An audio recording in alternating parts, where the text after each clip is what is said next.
remercie le Rwanda. Je donne la parole à la République démocratique du Congo. Merci, Madame la Présidente.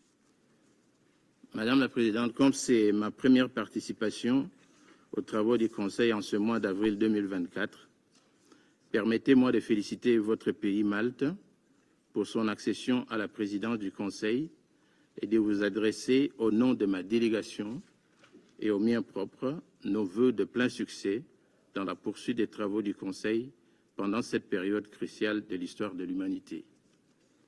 Je me sens autant plus honoré de porter la voix de mon gouvernement dans cet exercice d'évaluation à mi-parcours de l'accord cadre d'Addis Abeba que j'apprécie votre choix porté sur l'examen de la situation dans la région des Grands Lacs avec une attention marquée sur la promotion de la participation des femmes dans les efforts régionaux de médiation en faveur de la paix.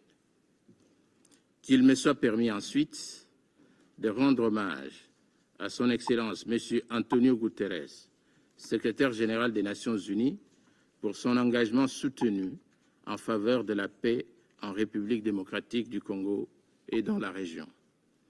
Je voudrais associer à ces compliments d'usage la mention très particulière de Madame Joyce Musia, secrétaire générale adjoint des Nations Unies et coordonnatrice adjointe des ressources d'urgence, de secours d'urgence.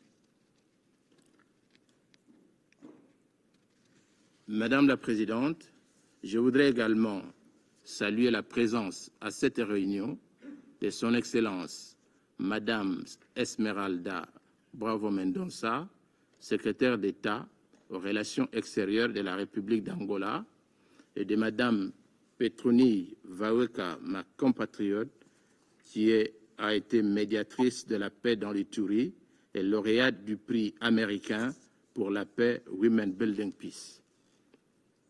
Qu'il me soit enfin permis de remercier l'ambassadeur Wang Xia, envoyé spécial du secrétaire général dans la région des Grands Lacs, que je salue pour la qualité de sa présentation de ce matin. Madame la Présidente, ma délégation a pris acte du rapport du secrétaire général sur la mise en œuvre de l'accord cadre pour la paix, la sécurité et la coopération pour la République démocratique du Congo et la région, document S-224-278 du 29 mars 2024. Ce dernier appelle de notre part quelques observations et commentaires sur lesquels je reviendrai au fur et à mesure.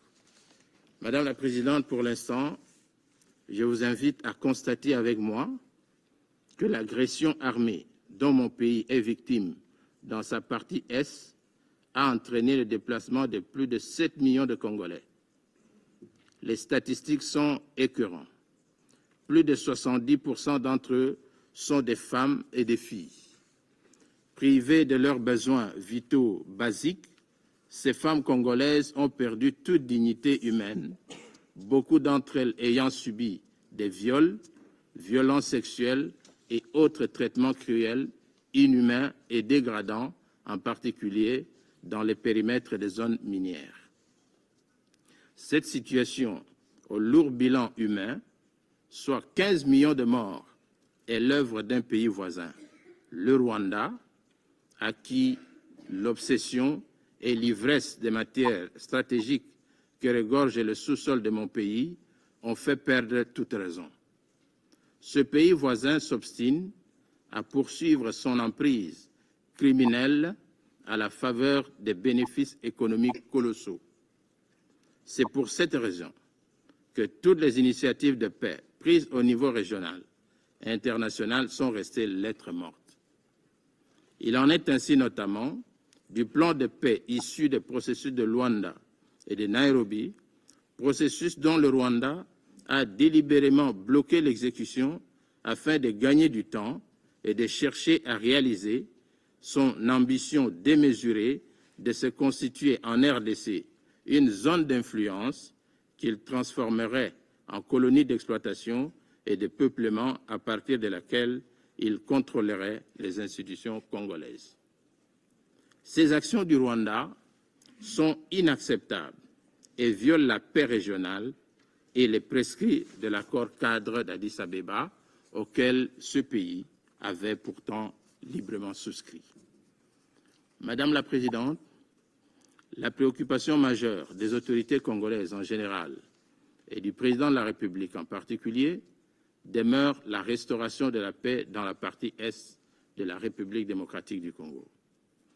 Ma délégation attend ainsi des partenaires bilatéraux et multilatéraux de la RDC un accompagnement sincère et responsable, non seulement pour le rétablissement de la dignité tant bafouée de la femme congolaise en général, mais également dans les efforts de pacification en cours en vue du rétablissement de l'autorité de l'État sous le leadership du président de la République, son Excellence Félix-Antoine Tshisekedi Tshilombo.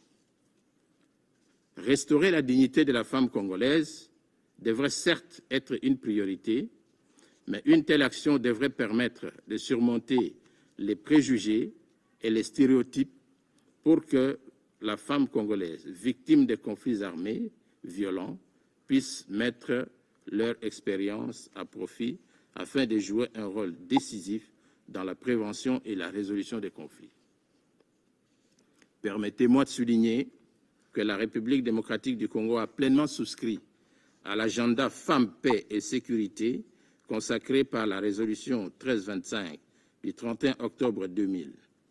Les femmes dans la région des Grands Lacs étant les principales victimes des guerres, de l'agression et des conflits, il est important et juste qu'elles puissent également être impliquées dans la gestion des conflits.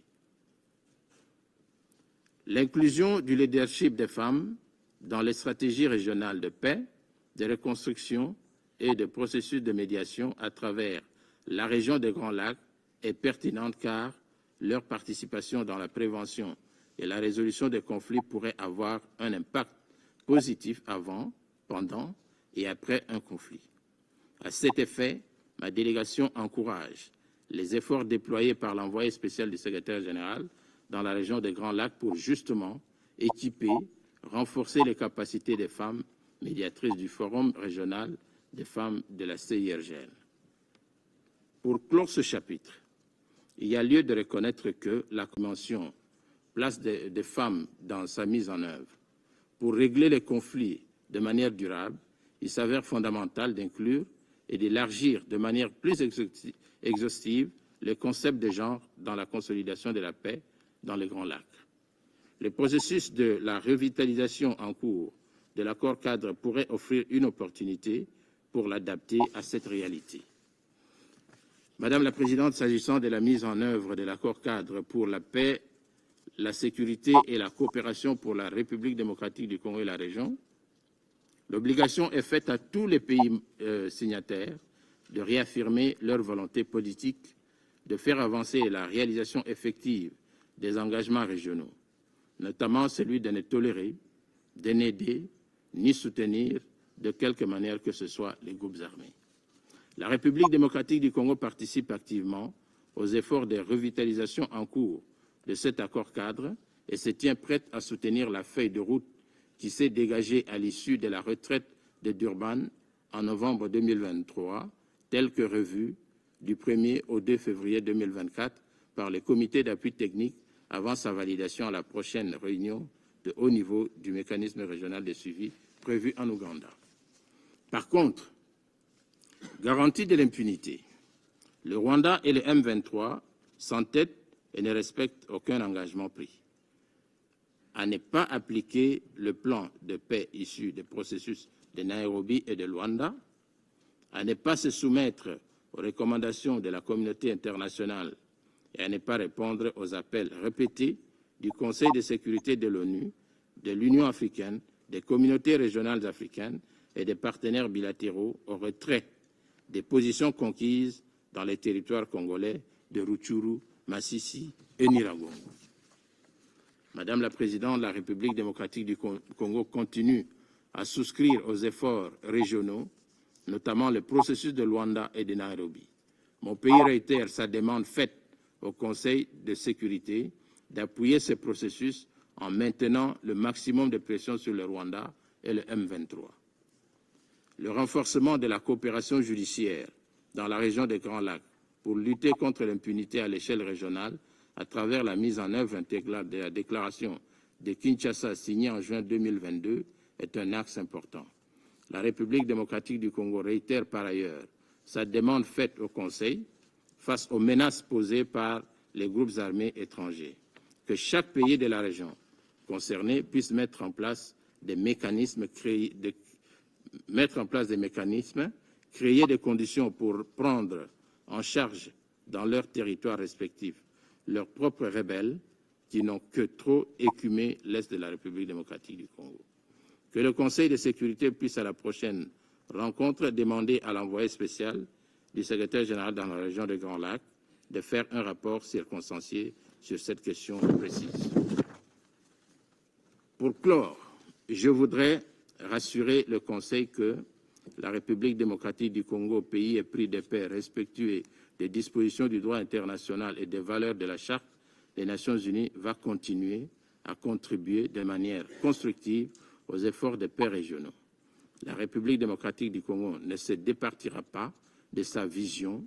Elle veillera à renforcer sa coopération économique et intégratrice uniquement avec les partenaires sérieux et sincères pour un Grand Lac gagnant qui fait barrage à toute forme de prédation éhontée.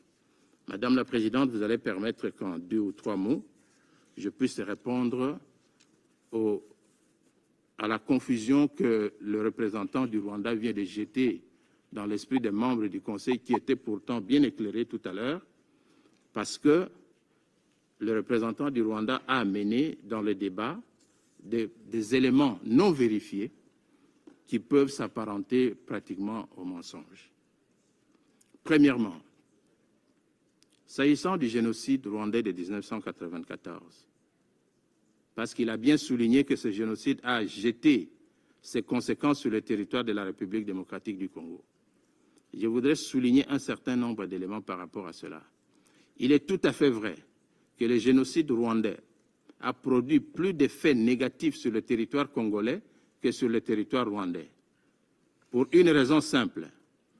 Depuis que ce génocide a eu lieu au Rwanda, la République démocratique du Congo subit des massacres à répétition de troupes rwandaises sur le territoire congolais. Notez bien que depuis lors, plus de 15 millions de Congolais sont morts, alors que le génocide rwandais n'a occasionné que quelques 800 000 morts. Et parmi ces 800 000 morts, tenez-vous, il n'y a pas que des Tutsis dedans. Il y avait des Hutus modérés et il y avait une troisième tribu qui était concernée par ce génocide. Donc, qu'on ne montre pas les gants pour dire génocide Tutsi tout simplement. C'est le génocide rwandais. Deuxièmement, les causes profondes du conflit, parce qu'on en parle.